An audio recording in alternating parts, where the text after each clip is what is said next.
I'm Luke Young, and this is Dragonheart.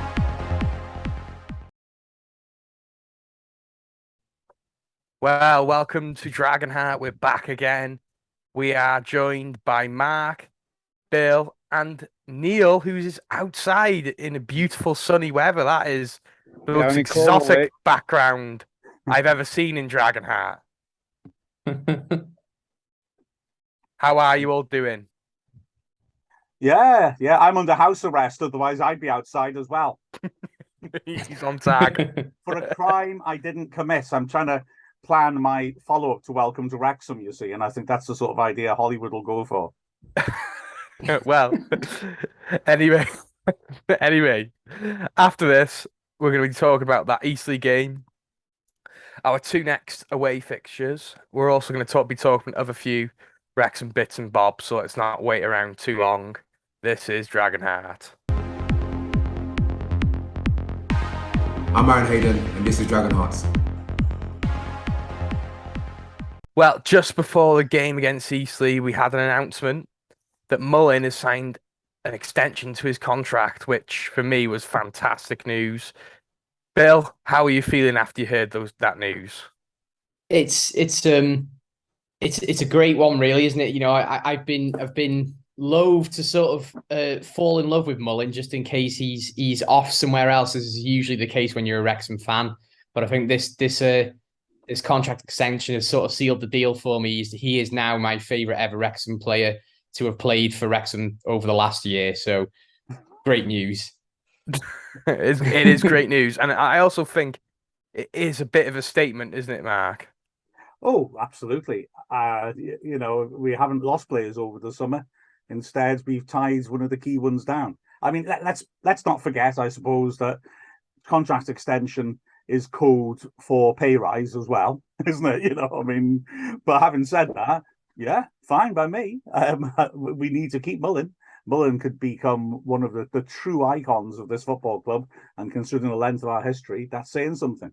Also, it means that if someone did come along and try to get him off us with an extra year on the contract, we're entitled to ask for more money than we would have been able to a week ago. So all rounds, yeah, absolutely fantastic. Yeah, it is fantastic. And to be honest with you, it's nice to keep. It's nice to make sure we've got him for another year, and I think he will definitely stay for another season. But Neil, he is a true modern icon of this football club, isn't he? Everyone sings about him. He was our best player by far last season. It just means a lot that he wants to stay. His goal scoring ability is plain to see. You know, top scorer in the league last season with the Golden Boot award, and you can see that he loves the club. He loves the fans. He loves the fans singing for him. And you know, when he goes and does his at the end of the game, where he just throws his fist up in the air 3 times to the fans for the passion, that brings goosebumps on my arms every time he does that, because that shows what this club means to the chap, and hence why he signed a 1-year extension to his contract. Yeah, you can tell it does, and I do genuinely think it does mean a lot to him as well.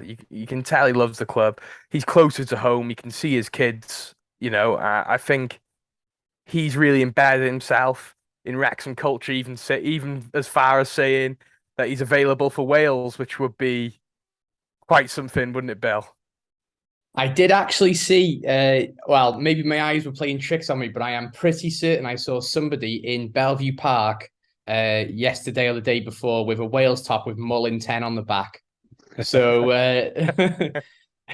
you know, like that's pretty dedicated by that bloke, whoever's done that, fair play. But he's spot on. He's gonna become a cult icon. He is a cult icon already. He only has to stay another year to become that sort of, have that legendary status. I heard a story of a wedding at the weekend where half they had a local person doing the music for the wedding, and they'd sung "We've Got Mullin," and half the wedding got up, ran straight to the dance floor, and started chanting along with the bloke who was singing it. So I mean, that doesn't happen every year, does it? And so for every player. And that "We've Got Mullin" chant really carried us through the not so great parts of last season. At the start of the season, where it was a bit shaky to start off with, when the team was getting used to each other. And it is a real iconic chant, isn't it? I think we will be singing for years and years. And yeah, I'm just overjoyed that he'll be staying for at least one more year. And there's also been other, probably in my opinion, the biggest news that we could have had throughout the summer. It's not a signing, but it feels like a signing. Is now we are able to sign players whenever we want. Well, on a level playing field with the rest of the National League, which for the last 2 seasons has really, really annoyed me at times when other teams can strengthen and we can't. Neil, this is huge news, isn't it? Absolutely massive. I think that maybe cost us promotion last season. May cost, when we had the injuries with Hayden getting injured, it would have been great to bring somebody else in. We were stuck with what we had basically, and so unfair that other clubs could bring players in, even on loan, it should make a big contribution to our season as the season moves on. You may need to bring in a few players, and we'll have the capability of doing that this season just to strengthen the squad and just, add a bit of extra zest to the squad when we need it. It's been very unkind to us, which I think the biggest time I think it's been unkind to us, that rule, is when 2 seasons ago, through the lockdown season, when we literally ran out of strikers. And, that season in particular, I think we could have made the playoffs if we could have signed 2 strikers who weren't free agents. So, yeah, I think this has come at a brilliant time for us, isn't it, Mark? Yeah, I think that's a really good point. People forget that.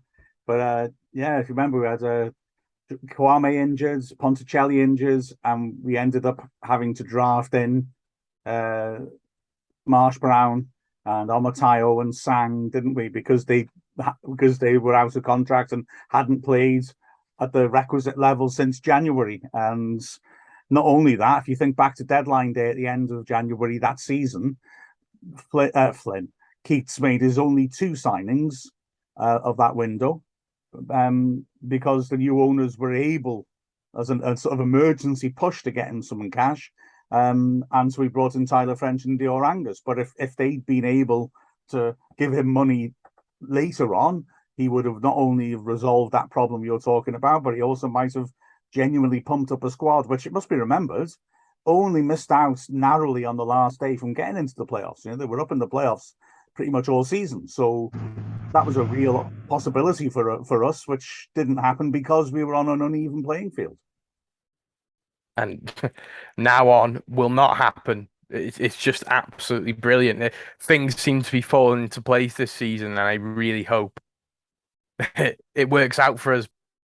Yeah, I think it's fantastic news. It's been a bit of a weird pre-season online because everyone's panicking because we need to get our signings done before the start of the season. I think all summer, it's natural at all football clubs. You have this. It's not a Wrexham only problem, but in terms of in the higher divisions, but fans just going absolutely mental. I haven't got enough signings yet, and I totally understand it. People want to go up. There's a real sort of thirst for us to go one better this year, but this just takes all that pressure off of having to get everything right over the summer, and it allows us to be able to really actually look at where weaker areas are and let the games unfold and see who comes good and who doesn't come good and where we need to strengthen. It could get to October and we think, right, we need a midfielder or another striker or whatever it is, and we just go out and pinch one off someone. Plus, there's also those players who might be playing in the Football League who think they're going to get game time and don't want to move now, who suddenly find themselves out of favour, whose only move could be to the conference. And Stockport used that sort of market really well, didn't they? Nicking the likes of Starcevic and other players. So it's really positive for us. Yeah, it is. And if there's a Solihull player or a player who is scoring too many goals for a rival club, we've now got the money to poach him off them. So Sparrow, someone like that, you're always welcome to us in October if need be. Anyway, after this, Mark caught up with Phil Parkinson. At last, he's been on the run for years.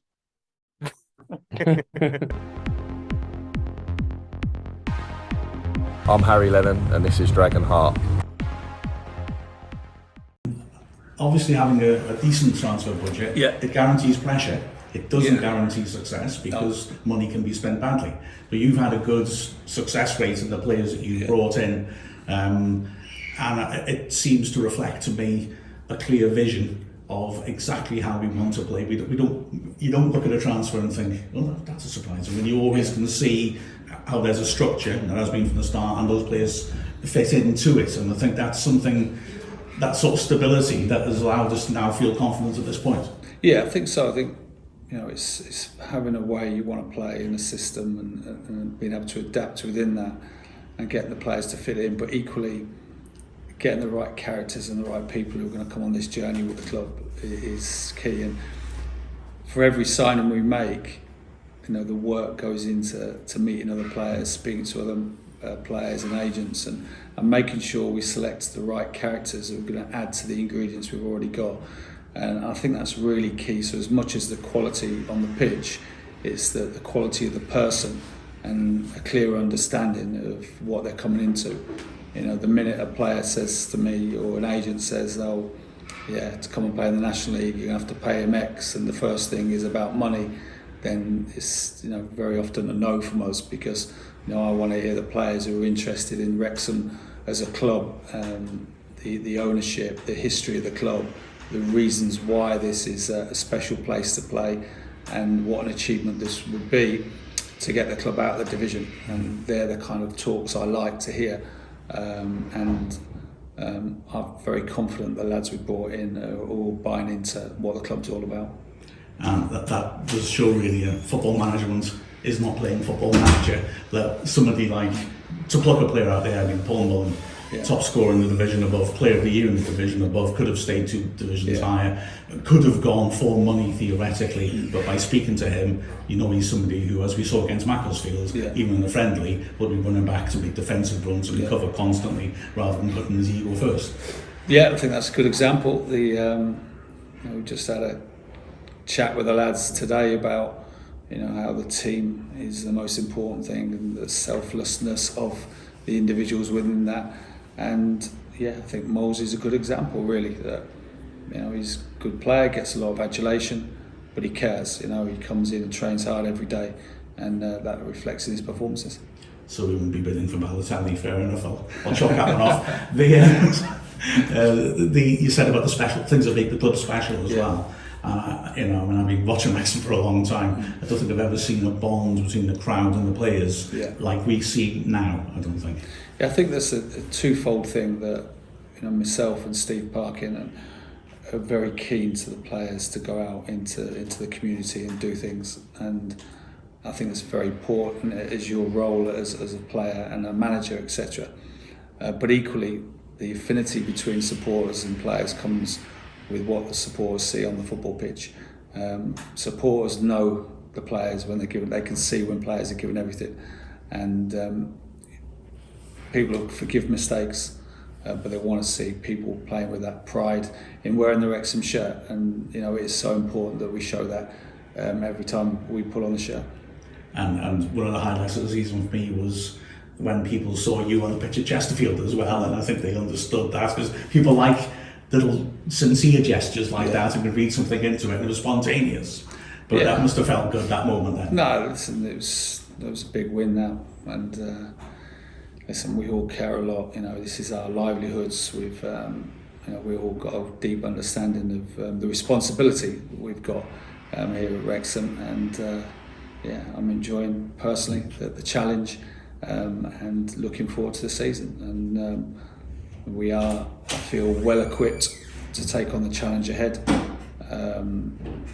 I think the work, you know, when you sign players, it's not just say, great, we brought them in. It's then the work to work with them, to integrate them into the group, both in terms of settling in the area and the understandings on the pitch.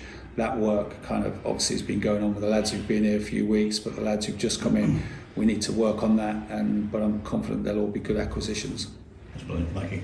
Thank you. Phil, just a word on Christian. How is he? Yeah. A bit of a nasty one. Yeah, I mean, that's, you know, it was a blow for obviously for him and for us this week, because you know, everything was going well, and you get a hammer blow like that, and you know, I really feel for Christian, because it looks like a very serious injury, and yeah, and that's, the life of a footballer. You know, 1 minute everything can be going well, the next minute, you know, one innocuous moment can result in a serious problem. So we wish Christian all the best, and hopefully, you know, we'll get him back fit and stronger than he was before. So Mark's the last man standing, as it seems at the moment. Yeah. Is there any moves to get somebody else in, or? Yeah, I mean, we're going to have to bring a goalkeeper in. You know, we'll bring someone in to cover us on the bench for tomorrow. But, you know, the Dibs injury happened Tuesday, Wednesday. You know, we'd spent looking at other options. We didn't feel we could get someone in permanently by the weekend, or to rush that might have been the wrong call for us. So hopefully we can just get through this weekend, and then early next week we've got to make a call and make sure the goalkeeping department is strong, because it's so important. And obviously we've got Rob Layton, who's still some time away from coming back as well. Cheers. Okay, brilliant. Thank you, Jeff. Thanks. Colleagues. Hi guys, I'm Dominic Vose, and this is Dragonheart. Great to hear from the boss there. Mark, what do you think about that? Well, I think he speaks very well, and something that I was really pleased to hear him talking about was the character of the players that he wants to bring in, because obviously with our money, there's a danger that we could attract players down from higher divisions purely because they want a payday. I mean, we are paying fantastic wages, I'm sure, compared to other National League clubs, to tempt people down 2 divisions to come and join us. We have to be competitive with other League One clubs, or other Freudian slip. But I mean, it was good to hear him talking about how he was conscious of the danger of people just coming for a payday, and that he wanted to look closely into the sort of people that he was bringing in to make sure that he didn't fall into that trap. Which makes me think of what Neil was saying before about Paul Mullin, who, you know, okay, I mean, I'm sure financially this is a good thing for Mullin to be at Wrexham and getting an extension. But let's be honest, as Neil said, it's not about that with him, is it? He really loves playing for Wrexham. And if you think about it, you know, and I don't mean to be insulting about Cambridge at all. I genuinely don't. Their fans are impressed. The Amber Army, they're good. But, you know, now he's playing in front of 5-figure crowds pretty much every week. He's got this adulation, like you said, the song all about him. They absolutely worship him. He clearly feeds off it. He loves performing for them. He gets to run up and do the old chainsaw at the end with them. You know, I mean, he's loving every second of this. But the crowds of kids outside the ground waiting for Mullin and the rest to come in before the match so they can get selfies and autographs was amazing. You know, Mullin's a rock star now, and he wasn't before. And surely, you know, he loves it. And that's the thing, isn't it? Parkinson's recruiting people because they're the sort of people who will rise to this challenge. They'll feel that adulation and they'll want more of it. Yeah, and it's about the character thing is really important, because we are in such a unique position as this football club, to the point where, yeah, we're getting nearly 10,000 a week. Yeah, the crowds are brilliant, etc. The day-to-day stuff, but we have also got things like documentaries.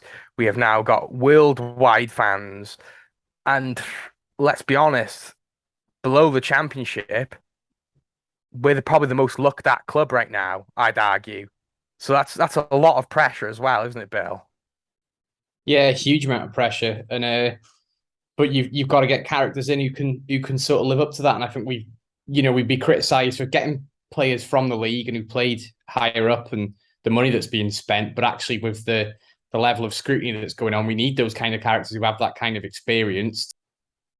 Yeah, just, you know, it's just interesting to hear him talking about whether players are coming in with the right character, and he's concerned about that. But I think you need to go and get players from the league above to be able to deal with the level of scrutiny that's now coming into the club, and have that sort of character to be able to deal with it, whether that's the character they've gained through experience or whether they're just somebody like Max Cleworth who's clearly just got an old head on young shoulders. So he's building a hell of a squad, isn't he, Neil? Yeah, as I said earlier, you know, I would like to know how he goes and scrutinises these players, but obviously he's doing a good job because we've got to have the right players coming in, playing in front of big crowds, expectation of not only from the fans at the ground, but the town and a lot of the fans all over the world now. We're expected to get promotion quite easily this season. So he's got to bring in these strong characters who want to come and play for the club and not actually just want to come here for the money and just sit on the bench each week. So, yeah, it's got to be a tough job for him. Exactly, Neil. And yeah, for every one Wrexham fan who's cheering and wanting us to do well, there's also 4 or 5 of other clubs to each one of those Wrexham fans who want to see us fail. So there's also that pressure too. So not at most of our away games. At most of our away games, for every Wrexham fan, there'll be a home half a Dorking fan. Half a Dorking fan would be a dork by definition. Or a quarter of a Boreham Wood fan. I am not a Boreham Wood fan first, Neil. I'm not rinsing into Dorking. I am not rinsing into Dorking like Oldham to have, because I can't wait for Oldham to lose to Dorking in a couple of weeks' time. Come on, anyway, talking about pressure. We had some pressure put on us last weekend against Eastleigh, so let's break that down. Let's bring that down. I like it. You're doing your James Brown style introduction now. I said break it down. Oh, break it down. Oh, it's even more like James Brown. Fair enough. Well, right. Playing the music you love. This is Calon FM. Scott Jackson is the ref today. He's still checking his watch. Finally, we get going. The ball's laid back to Ben Tozer, launching it down the flank. Palmer is after it. In to the near post. It's gone all the way through, and Hayden's header hits a defender. Mullin drives it back in. It ricochets off the line. Wow. How did that stay out? I think that was off our own player. I think you're right. I think he hit O'Connor. Well, Derny's had a long throw on him. It's not him taking it, but it's floated in, didn't he? But Howard comes, and he drops it, and it's 1-0 to Eastleigh. He's furious. He thinks he's been fouled. The rest of the Wrexham team, though, are not joining in the protest. It looked to me like he just got underneath the ball, to be honest. Yeah, flapped at the ball. And then he pulled at it with one hand. And through is now backing into Langston, feeding it back, first time cross by McFadden, looking for forward defender, heads on goal, and it's headed over the bar. Another incredibly close escape. Harper, the left wing back, diving to try and cover forward, headed it over his own goalie on target, and it was headed off the line for a corner. Wow. Great cross by McFadden. And worryingly, Tom O'Connor, who took that knock from Cisse, is down. That'd be a shame if he's now injured again. Well, especially after last season. Yeah, I mean, we want to see him making a difference. Maybe it's just a precaution. Yeah. Well, Davis is stripped off. Yeah, that's a shame. Yeah, absolutely. So O'Connor has to come off. And Jordan Davis will make his first appearance of the season. Of course, like we said, he's been injured. Eastleigh are on the break here. Abrams runs offside, which means that McKean can't play him in. That's a lovely little change on the edge of the area. And a through ball puts Abrams after it. Good work by Howard. Just off his line in time to save at his feet. Lee Bradbury, the manager, was bouncing up and down. He thought they were in there. Palmer, good layoff. Davis over the top. That's a lovely ball. Mullin, keeper's coming. Can Mullin reach it? Not quite. That was inches short of the perfect pass. The keeper had to come. Mullin stretching to get there ahead of him. So close. It's swung in towards the near post. Palmer just wide. He got up so well there, but tried to put it across the keeper inside the far post and didn't get quite, got a bit too much on it. Young sweeps in the near post. Palmer flicks it on. Just wide. That was so close. Wrexham are shouting for a penalty because there was a player at the far post trying to get there and he was pulled to the floor. Mullin, he was pulled to the floor. He's not getting it. He couldn't get to it. The teams are lined up, no changes. Let's see if Wrexham can force a breakthrough. Referee checks his watch. And Eastleigh get things underway. Langston overhitting straight out for a throw into Wrexham. Lewis Gubbins galloping over the halfway line. Finds Davis on the flank. Lewis carried his run on into the box. Davis now feeds it to the edge of the area. A little bit of space for Mullin. He hits a curler, just over. Unlucky. They just gave him that fraction of a second, didn't they? And that was enough. How he managed to get a shot off like that from the players crowded round him was amazing. Davis, Ford and Mullin are on it. It's a 3-man wall, which doesn't seem like a lot. Davis steps up, whips it over the wall. Good save. Good save. He positioned himself well for that then, didn't he, the keeper? While his toes are anyway, another long throw to the far post. Hayden gets up too early. It's cleared. Young drills it. Huge block in front of the keeper. Young got hold of that one. Terrific block. As on the halfway line, Young is penalised harshly, I think, there. I got to be honest, I assumed Lee for Jones was the obvious change. Jones has put in a good shift as ever, but when you're looking to open a team up, he's not quite the guile of a player like Lee. Paul Eastleigh tries to play out of trouble. Cleworth does well to win it. And now McFadden shifts his play. Can Wrexham find space? Here's Elliott's first touch. He turns, that's not a foul. But Mullin's won it back, edge of the D. Takes on another man, hits a left-footed, punches his wide. Unlucky. It was persistence by Mullin more than anything else. Here's Young, stands up the diagonal, looking for McFadden. Camps underneath it though. Heads it clear, and Palmer will make sure it goes out for a throw. Takes it quickly, Young. Mullin, beg your pardon, 30 yards out. Out wide, Lee on the left, cuts inside his man, then back outside again. Can he deliver? The crowd are enjoying this. It's the goal line, pulls in the cross, no one attack the goal mouth. And Cisse clears. Good round of applause for Lee. Lovely skill by him. McFadden goes on the overlap. Cleworth uses a decoy, great cross. Punched clear spectacularly by McConnell. A good ball in the goal mouth. Hayden with a cheeky back heel to keep the move going, and Lee works it on. Cleworth carries it to the edge of the area, gets on his right foot. He'll hit this. He does. It hits Lee, and it's headed clear. Davis, edge of the box, drives on down the left-hand side, hits the goal line, drives it across the face. Keeper misses it. It's cleared. McFadden to Lee, edge of the area, hits it. It hits Palmer, and it's sliced away. Goodness me! Wow! Listen to that noise. Wow! You say about the orange wall. Eastleigh have 2 men down. The referee says get up, and Wrexham are continuing to play, and they do get up. Yeah, that's ridiculous. Young carrying it forwards, squares it to Cleworth. Listen to this support, it's epic. Cleworth again. Davis overhits his pass, what a shame. Goes out for a throw-in, and again Camp and Harper go down.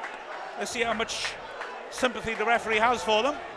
Cleworth works it over to the left-hand side, McFadden. Lee's been a nice run inside. McFadden finds him, and he's offering as well. Lee takes it to the corner, turns nicely, gets there to the penalty area, changes direction again. He's a twisty-turny thing. And then he goes again on his left, then back on his right, stands it up to the far post. Over by Palmer. Oh, that was lovely stuff from Lee. Old-fashioned wing play. Yeah. But Palmer should have hit the target there, 6 yards out. He looks one tricky customer, Elliott Lee. I really like the impact he's made in this game so far. Headed away by McFadden. Davis thumps it over his head towards the halfway line. Good strength by Lee. It's creating confusion. Palmer wins it down the halfway line. Lee's made a run for it. He just couldn't bring the ball down under control. Then the big barrier of Cisse was in his face. But he did well to keep possession. Lee to McFadden. Good ball to Palmer, left-hand side.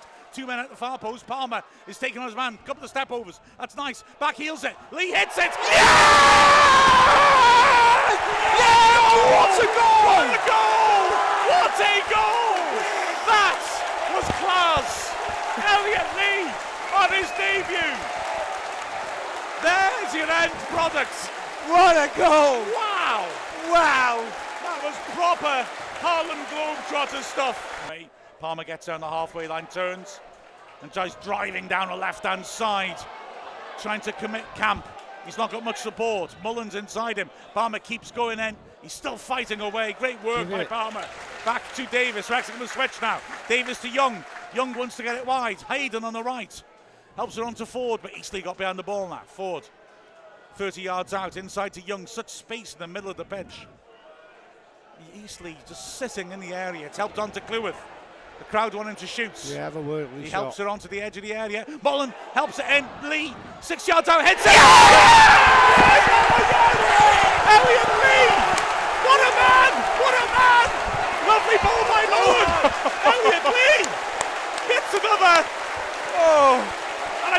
embarrassing to think that there is a God. Wow. But his name is Elliot Lee. He's a player. He's a real player. He is, isn't he? Wow. What a good ball by Mullin. He Yeah. kept his cool, fed a lovely ping-pong ball in, and Lee back to goal, twisting and turning again, and drilling it in. It was a good move by Wrexham. They drew easily across, they've been doing it all game, switched it over, and when you look up irony in the dictionary, you'll see just a picture of Ollie Palmer very slowly walking from the corner flag. Exactly, yeah. Eastleigh are ready to go. It's our turn now. Yeah. Playing the music you love. This is Calon FM. Well, Eastleigh versus Wrexham, probably not the most spectacular games in many ways, but I think we played very well. We were the dominant side, but for me, it was the Red Dragons trying to break down that orange wall for most of the game. It was one frustrating affair for everyone watching, but I thought we played all right. Neil, what was your assessment of the game? Yeah, like you, I thought we played okay. You know, we weren't brilliant, and they came here with a game plan. Their game plan worked very well to frustrate us, waste as much time. The referee on their side as well for a lot of the game, and they scored that crucial goal from unfortunately a mistake by our keeper, but to make it 1-0. But obviously, as you guys know, the game changed when we brought on Lee in the second half, and he scored 2 great goals to win it for Wrexham. I don't think that Wrexham deserved anything less than the 3 points. Yeah, that's perfectly broke down. That's the end of the podcast, everyone. No, I couldn't have put that any better myself, Neil. Eastleigh came here with a game plan, put 11 men behind the ball, and don't lose. And that's what happened. And I think us going 1-0 down, I think the team that got the first goal, it would have been crucial, wouldn't it, Mark? If we would have got the first goal early on like they did, I think we probably would have gone on to win 3 or 4-0. But the fact that we had to chase the game made it a lot tougher for us. Yeah, we were in control when it was 0-0, and it just felt like it was going to be a routine win. And that goal just changes matters and inspires the defensive side, doesn't it? And then, like I said, I think Neil summed that up perfectly. You could do it again in Welsh for us if you want, just to, if we want to fill a bit of time. I love it's interesting because, of course, Neil does the Quivan Terminal after every match. And from listening to it, the main thing I've learned about Welsh is that the Welsh for Paul Mullin is Super Paul Mullin. That's the phrase he always uses in translation. But yeah, I've seen a lot of people talking about how we'll have to have this. A lot of teams will do this to us this season. I mean, a lot of teams probably came with the same sort of mentality last season. But if we get the first goal, that's all up in smoke. And the thing is that I think we're well equipped to break down teams who do that sort of thing. Partly because we have players like Davis and Young who can belt the ball from distance. So if teams try to defend deep and pack their penalty area and as you say, make the orange wall, then we've got players who can pierce that wall from long distance.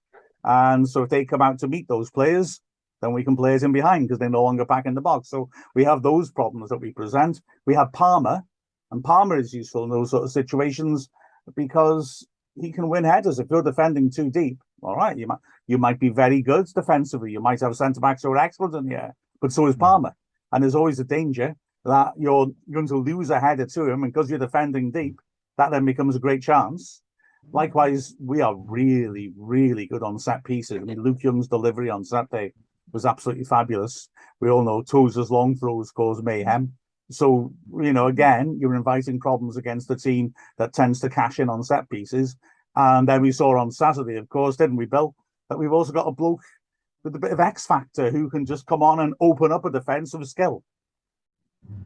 Yeah, he was fantastic, wasn't he? I mean, you've got to stop yourself from getting excited, but I think we're in very exciting, or should we say, Rex-citing times at the moment, and you look like you've just had a bite of that orange wall, then Chay, from the peel, the cringe on your face. Oh,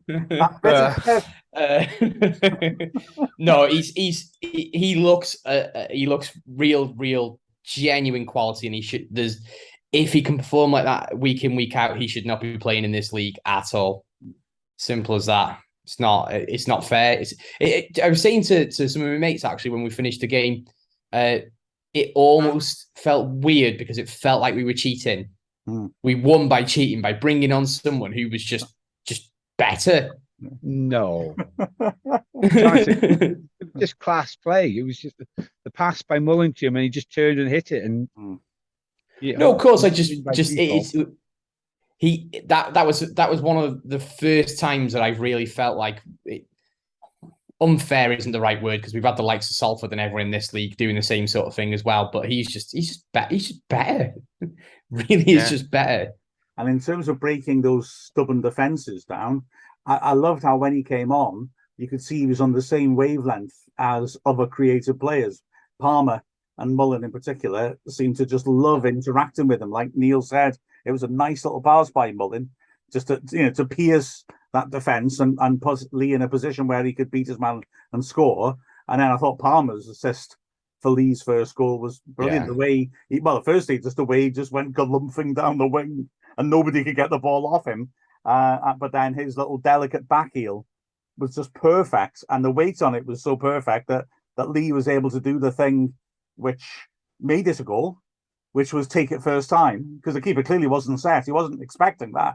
National League players don't finish like that. But, that back heel just rolled it on his right foot and just invited him to do that. And that's, in a way, I enjoyed that as much as Lee's clear capacity to turn and win matches, that he was on the same wavelength as these other high-quality players that we've got. And, he can take advantage of it. I just want to say quickly, and that sounds daft this, but I suppose it maybe it does a job of putting you in the position of that Eastleigh keeper. When I watched back home that goal for the first time, I didn't see it coming, even though I knew it was coming. Yeah. When Palmer has it, and then he's done the unexpected back heel, and then all of a sudden it's in the net. The keeper's not set himself because, this is just some National League players going down the side. They'll try and get to the touchline. They'll park it around a bit more. Maybe somebody will lift it in the box. And then suddenly it's gone past him.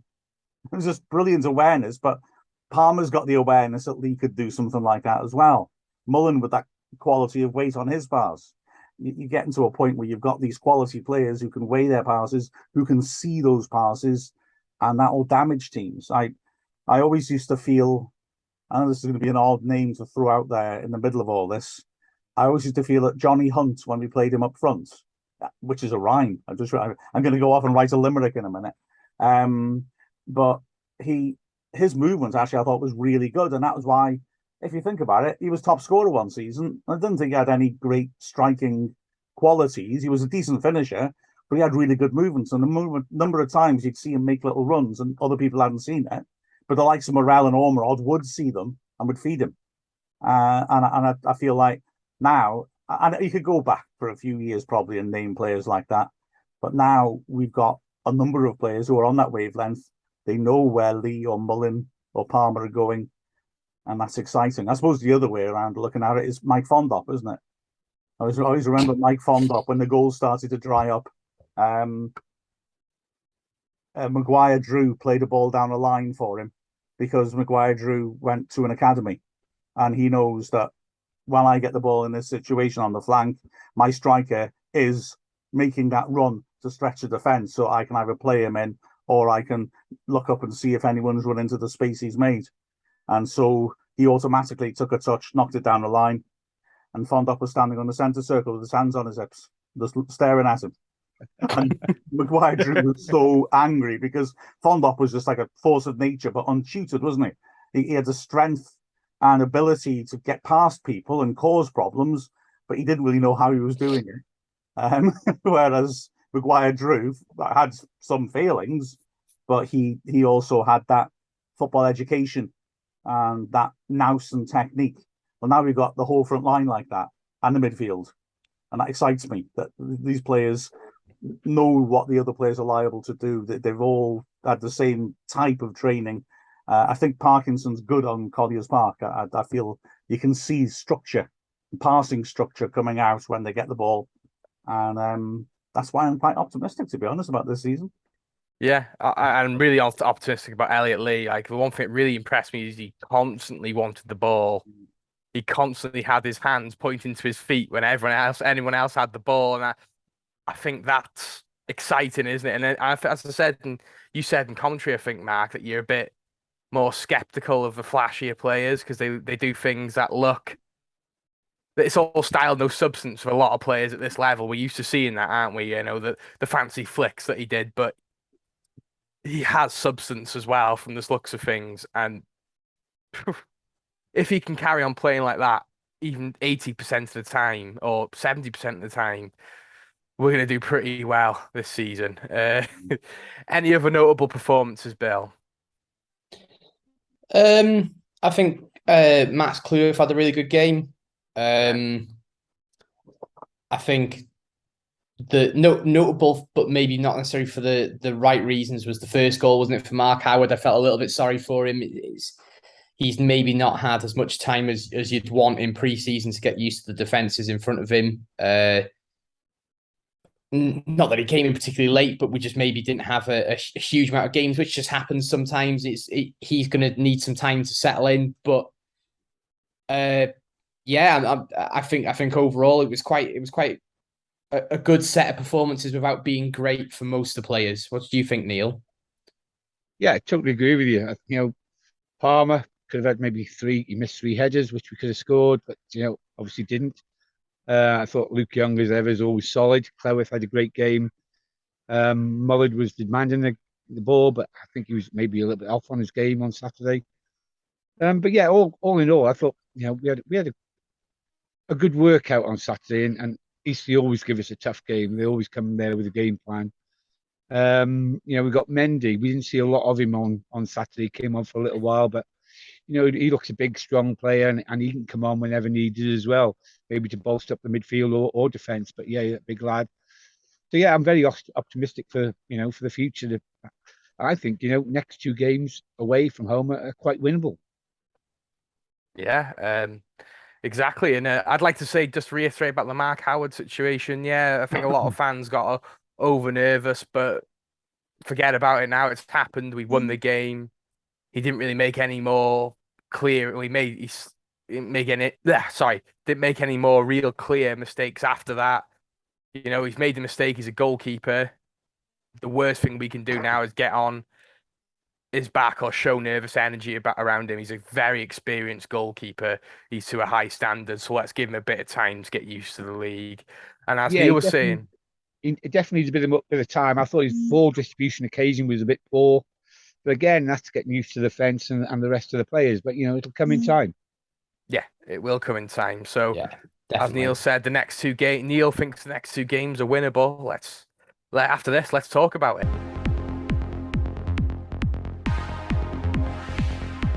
I'm Liam McClendon, and this is Dragonheart. Well, next 2 games, 2 huge games. Our first game on the road. First of all, Yeovil. It's a long trip down south, about 5 hours, I think. Me and Bill are going. It's going to be my longest ever away day, but I am looking forward to it. But Mark, what do you know about Yeovil? Well, they lost on Saturday, and they didn't look that great, really. Lost 2-1 at Scunthorpe. Our old mate Jamie Record scored as well, didn't he? Yeah, and it was quite interesting. They play 3 at the back, and he was really getting quite high up the pitch. From early on, he was getting in the 6-yard box when crosses came in from the other side. He's more progressive than the other wing back. I got to say that their attack, dangerous thing to say, I admit, looked a little blunt. I wasn't, they got a big lads and a quick lads, and I didn't see much in them that I thought would really trouble us. They got the back 3, and then that big bald lad Staunton, who's a good destructive player, sitting in front of them, and you sort of wondered whether it was a bit too safety first. And anyway, despite that, Scunthorpe got quite a lot of crosses into their box, and Scunthorpe got a lot of headers in on goal as well. So they didn't, despite having 3 centre backs in there and Staunton, they didn't deal with crosses that well. And Scunthorpe were the better side. So Yeah, well, let's just say I didn't see much to frighten me. Let's put it that way. Yeah. What? Anything to add there, Bill? That's got 2-0 Yeovil written all over it now. Thanks, Mark. Yeah. You know what? Well, my thing that I'm wondering about, other than how much the pints cost in Yeovil, is are we going to rotate? So we've got 2 games coming up now, and we've finally got real squad depth across the board. It's very early in the season, so I don't think it's like it will be like a fitness related thing. But do we have a go at playing Mendy for this game? Do we give any of the players a go in what may be the weaker of the 2 fixtures, when you'd think that, going from last year, Chesterfield are going to be the ones that we maybe might struggle a little bit more against, especially at their place? I don't know. What do you guys think? Well, I think also you got to think about the conditions this weekend as well. It's going to be very hot, so maybe and the conditions next Tuesday, we're in for a bit of a heat wave. There could it looks like we should be probably doing some sort of rotation, in my opinion. But this Saturday, I think we start with the same team that we started with against Eastleigh to keep that momentum running. And I think it's the type of thing Parky would do as well, is keep the same squad. What about you, Neil? What do you think? Yeah, I agree with you, Chay. I think we should start with the same squad we started with on Saturday and see how we get along. If we're winning comfortably, then you take some of your better players off and bring in on your subs. And alternative, if we're losing, we do exactly the same thing. But I seriously think you should start with the same team. Depending on the injury to our midfielder, I can't remember his name. O'Connor. Sorry. Yeah, O'Connor. How bad his injury was. Yeah, that's what I was going to say. That the first question is, how fit is O'Connor? It was precautionary. It seems he felt an injury and came off before it got worse. But it wasn't the knock that I thought it was, because he was hit by Cisse, that huge big lump of a defensive midfielder. But it seems it wasn't that. It was muscular. So he came off because he felt the muscle pulling. So let's hope he came off, gets treated, and he's all right. But yeah, so it could be he's available, maybe not. I mean, my other thing is that Davis, who I thought was excellent when he came on, and Lee, who also was all right, they both were on the bench because they'd missed games in the warm-up, in the pre-season, and lacked pitch time. So would we now argue they've made it? Well, Davis, certainly, if match fitness is not an issue, because look how sharp he was.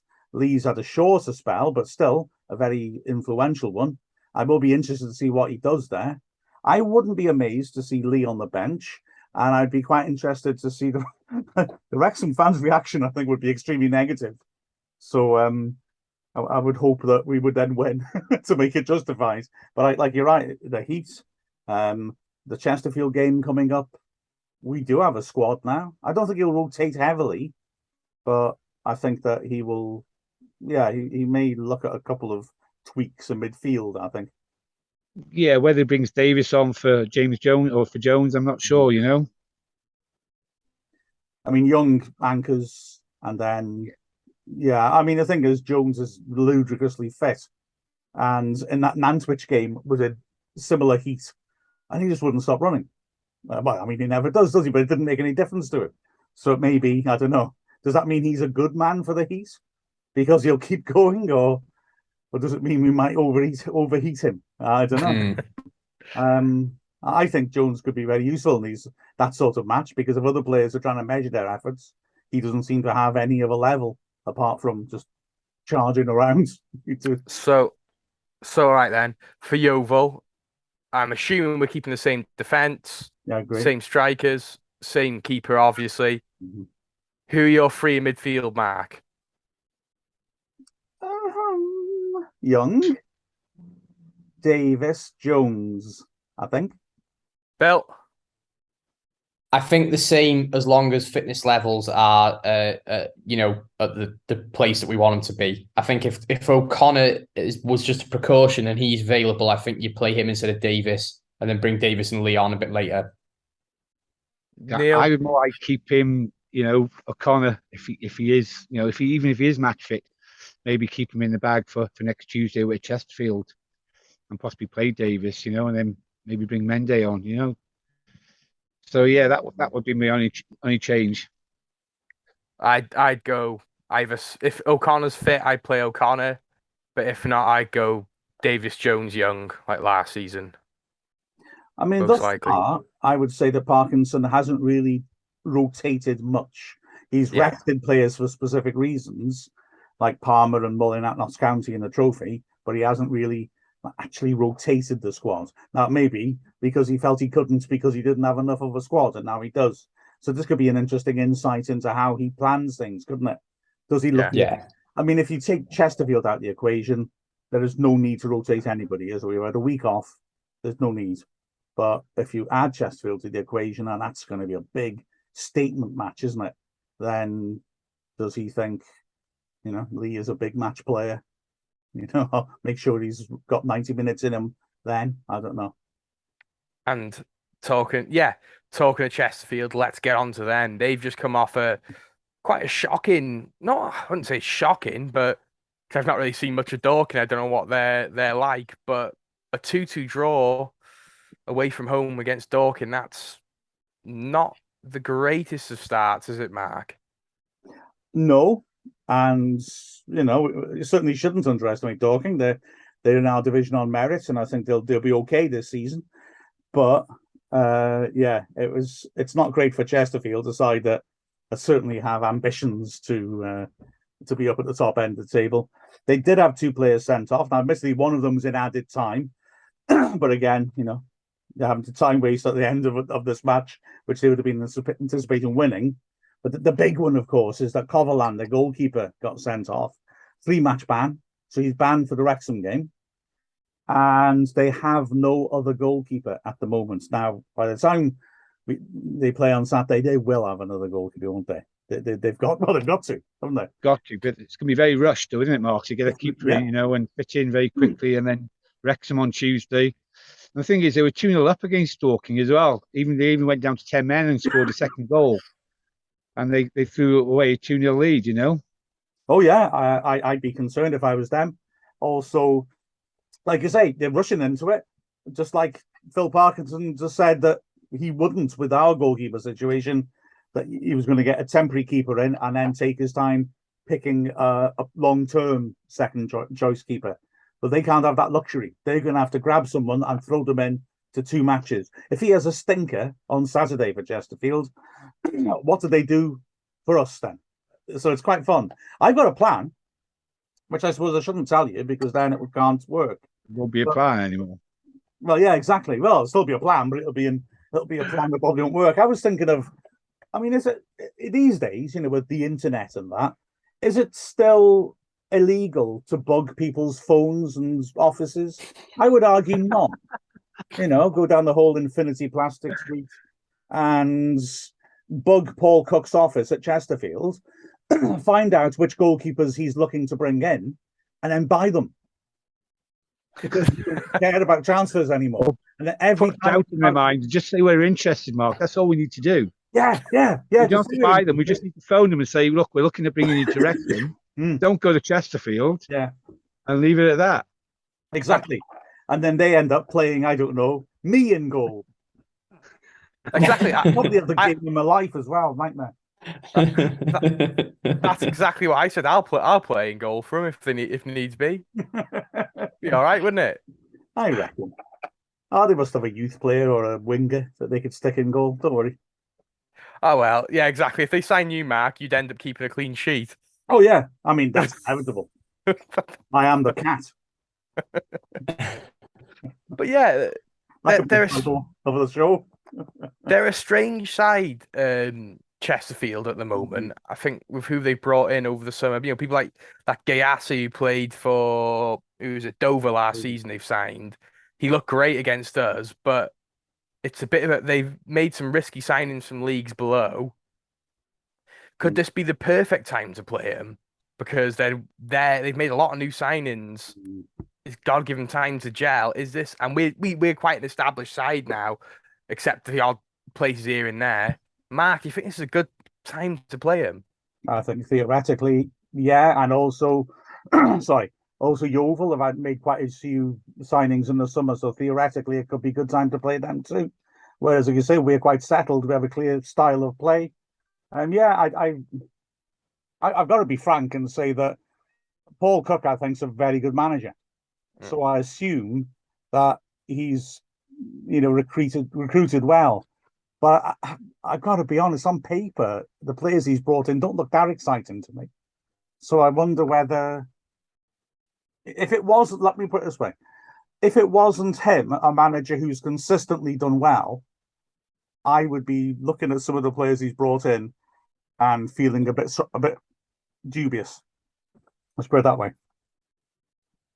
Well, it's going to be very interesting to see. So after this, we're going to wrap up the show with little bits and bobs. I'm Jake Hyde, and this is Dragonheart. Well, yeah, Wrexham are on the road for the first time this season. Me and Bill are braving the journey down. Bill, what are you looking forward to the most about the coach journey? Probably the game of Mario Kart we're going to have all the way down. Trying to pretend that we're moving as fast as the carts on the Switch. No, it's the journey there is not too bad. The journey back is always dependent on the result, isn't it? So hopefully we'll be coming back singing Super Paul Mullin and all that jazz. What about you, Chay? What are you looking forward to?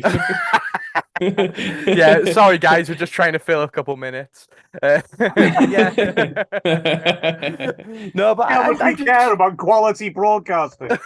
I would advise any fans planning to travel down on Saturday, please give yourselves plenty of time, because obviously we are still in the the middle of the summer holidays and there's lots of traffic on the roads. Like myself, I'm hoping to get up to the game I'm in Cornwall at the moment, so I'm hoping to travel up on Saturday morning up to Yeovil, but even there it's going to take me a good 3 or 4 hours to get just from down here. So yeah, take plenty of time to get to the game, guys and girls, sorry, and enjoy your day out. Yeah, bring plenty of sun cream as well, because there's no roof on the oval one of the oval stands, so don't drink too much because the sun and the beer and what have you. But yeah, get one of these on the go, I reckon, as well. Bucket has. Have you got a speed hat as well? I haven't got a speed hat, no, although that is a fantastic pun. Thank you very much. For all week. Yeah, but take lots of water as well. Don't take gloves because they make them in Yeovil, don't they? Apparently, you don't have to. It's going to be well, I'm looking forward to getting off the bus, having a couple pints, enjoying the game. Hopefully, another successful Wrexham away day. Our away form was pretty good for the most part last season. Let's hope we can carry it on. So yeah, this has been Neil. Whoa! What's the matter? Mind limerick. Oh, go on, go for your limerick then. Yeah, go for my limerick. You're right. There once was a lad called John Hunt who excelled when chosen up front. He scored goals for fun if Brett spotted his run. If not, he was poor, to be blunt. Very good, Mark. Thank you very much. Next time I'll do one on Diana. Right. Can I just say as well, it's lovely to see that. I'm sorry, Callon, because I love you guys, but clearly we are now ready to make that step up to the BBC, because there's balance, isn't there? The BBC, if they give one opinion, they have to give the opposite. So, say on Question Time, if they're going to have sane people on it, they've got to have extreme right-wing nut jobs on it as well, for example. But I'd just like to say it was brilliant there how the Longs really balanced out that, because Bill said, be careful out there. If you go to Yeovil, it's going to be really hot. You could get dehydrated. Don't drink too much. And then Chay immediately says, first thing I'm going to do when I get off the bus, I'm going to get into that pub. We're going to get a few beers in me. And I just thought, that's the sort of balance that makes this a quality broadcast. Yeah. And all we ask for is a decent, fair referee on Saturday as well, guys. Yeah. Well, Neil, the referee was balanced, wasn't he, on last Saturday? Because he was unbalanced. And then I think he cottoned on what Eastleigh were up to in the second half, and and clamp down on them. So yeah, I love the little caption where poor Mullin asked him to. He pretended to have cramp, and he was there actually holding his leg out, and he said something to the lines, there's nothing wrong with me, ref, but I'm just getting my own back, Well, they were both laughing away, and I really think, yeah, I think I think I was saying this in the podcast. I think Eastleigh made a bit of a mug of it in the first half, and I think he realised. And I think in the second half, well, he didn't let any physios on for them at all. They were going down like flies, and he was running across saying, "Get up," and leaving them there. And then at the end, he had it on 4 minutes. And really, I mean, that second half, think about it. Yeah, just 4 minutes. Fair referee on Saturday, and I'm sure we'll have a Wrexham win as well. So comfortably on Saturday. A fair referee and a reasonable price of a pint. That's all I'm asking for. Of what? Not 3 points as well, Chay. I'm really going to say something back to that. Just be careful out there, please. Be careful. All right. Enjoy yourselves, everybody. This has been Dragonheart. Wrexham's Heartbeat. This is Calon FM.